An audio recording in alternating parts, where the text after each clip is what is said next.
గత కొంతకాలంగా బంగారం ప్రస్తావన లేదు. పెరుగుతోంది, తగ్గుతోంది. ఒక సందర్భంలో ₹1,00,000 దాటేసింది. అదే పెద్ద వార్త.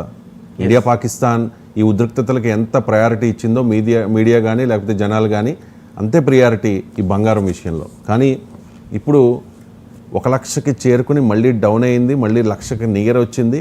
మళ్ళీ నిన్న ఒక్కరోజే ₹3,220 తగ్గింది.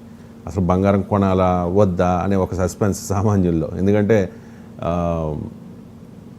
చాలామంది దాన్ని ఆర్థిక భద్రతకు చిహ్నంగా బంగారాన్ని చూస్తారు కాబట్టి. కొనాలా వద్దా అంటే మీరు ఎటువంటి సలహా ఇవ్వద్దు. ఎందుకంటే దాన్ని బేస్ చేసి వాళ్ళు కొంటారు, లేకపోతే కొంటే ఒక రకంగా ఫీల్ అవుతారు. ఒకవేళ రేట్ తగ్గినా పెరిగినా కూడా దాని ఎఫెక్ట్ ఉంటుంది. కాబట్టి అసలు బంగారం పెరుగుదలకి ఈ తగ్గుదలకి కారణం ఏంటి?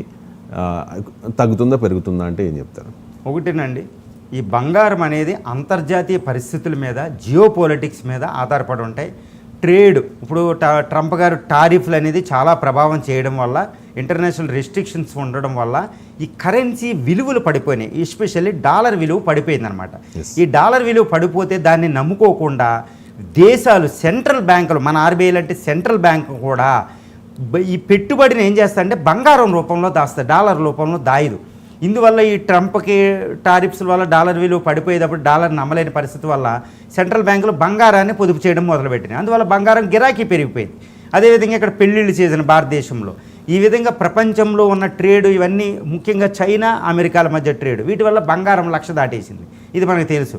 కానీ నిన్న జరిగిన కొన్ని పరిణామాలు, యుఎస్ చైనాల మధ్య ట్రేడ్ డీల్ కుదిరింది. అంటే 90 రోజుల పాటు తాత్కాలిక ట్రేడ్ డీల్ అయినా ఇది కొనసాగిద్ది.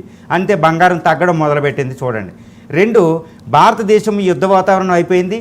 తర్వాత ఈ యుఎస్ చైనా ట్రేడ్ డీల్ వల్ల ఇంకోటి ఏంటంటే ప్రపంచంలో స్థిరత్వం పెరుగుతుంది. ముఖ్యంగా ఇండియా నుంచి ఈ జ్యువెలరీ ఎక్స్పోర్ట్స్ కూడా కొంచెం పెరుగుతూ ఉంటాయి.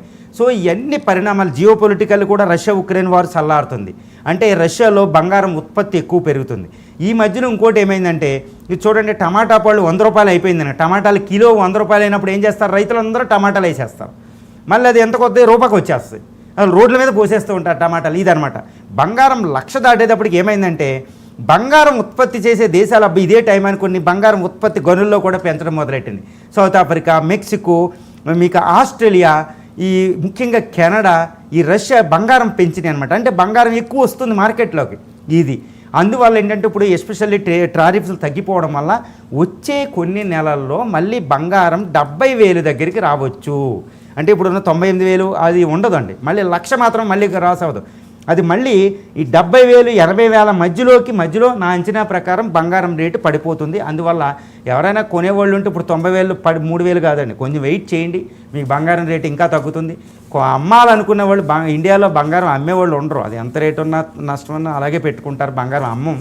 కానీ బంగారం ఏదైనా అవసరం ఉండి లోన్లు తెచ్చుకోవాలంటే ఇంత హై రేట్లో ఉన్నప్పుడు ఎక్కువ లోన్లు తెచ్చుకోవచ్చు అంతే. కానీ నా అంచనా ప్రకారం జియో పొలిటికల్ అన్నీ చల్లారుతున్నాయి, యుద్ధాలు తగ్గుతున్నాయి, ట్రేడ్ మంచి అవుతుంది కాబట్టి బంగారం మళ్ళీ 70,000-80,000 మధ్యలోకి దిగే అవకాశాలు పుష్కలంగా ఉన్నాయి. రైట్, మీరు చెప్తున్నారు దిగుతుంది కదా అని చెప్పి వాళ్ళు కొండం మానేస్తారు. అది పెరిగింది అనుకోండి, మళ్ళీ మిమ్మల్ని అడుగుతారు, అది ప్రాబ్లం. పెరిగే అవకాశాలు మాత్రం ఇప్పుడు జియో పొలిటికల్ ఇష్యూస్లో ఈ బంగారం గనుల నుంచి ఎక్కువ తీయడం వల్ల పెరిగే అవకాశాలు మాత్రం అసలు లేవే అని చెప్పొచ్చు. రైట్, అంటే 70కి 80కి 10 grams గోల్డ్ 70,000కి 80,000కి